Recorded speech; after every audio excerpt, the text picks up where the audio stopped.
বল হাতে দুর্দান্ত পারফর্ম করে ম্যাচে ৩ উইকেট তুলে নিয়েছিলেন ২০ বছর বয়সী ইংলিশ ক্রিকেটার জশ বেকার। কিন্তু পরদিনই তার সতীর্থদের শুনতে হলো এ তরুণ ক্রিকেটারের মৃত্যুর সংবাদ। বেকার ইংল্যান্ড অনূর্ধ্ব-১৯ দলের জার্সিতে বল হাতে ২২ গজ মাতিয়েছিলেন।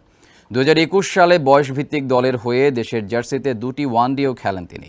বেঁচে থাকলে আগামী ১৬ই মে ২১তম জন্মদিন পালন করতেন বেকার। গত বুধবার কাউন্টি ক্রিকেটের সেকেন্ড 11 চ্যাম্পিয়নশিপে ওস্টারশায়ারের হয়ে সমারসেটের বিপক্ষে শিকার করেন ৩ উইকেট।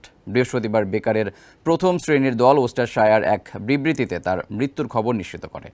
তবে কিভাবে বেকারের মৃত্যু হয়েছে সে বিষয়ে কিছু জানায়নি তারা।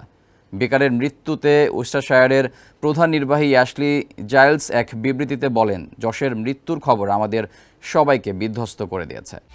একমাত্র ওয়ালটন এসি দিচ্ছে ১ বছরের রিপ্লেসমেন্ট গ্যারান্টি এবং কম্প্রেসারের ১০ বছরের গ্যারান্টি। জশ দলে একজন সতীর্থের চেয়েও বেশি কিছু ছিল। আমাদের ক্রিকেট পরিবারের অবিচ্ছেদ্য অংশ ছিল সে। আমরা তাকে মিস করব। জশের পরিবার ও বন্ধু বান্ধবের জন্য আমাদের সমবেদনা ও প্রার্থনা রইল। ২০২১ সালে প্রথম শ্রেণীর ক্রিকেটে অভিষেক হওয়া বেকার ৪৭টি ম্যাচ খেলে ৭০ উইকেট শিকার করেন। গত বছর ওস্টারশায়ারের সঙ্গে ৩ বছরের চুক্তিও করেন বেকার।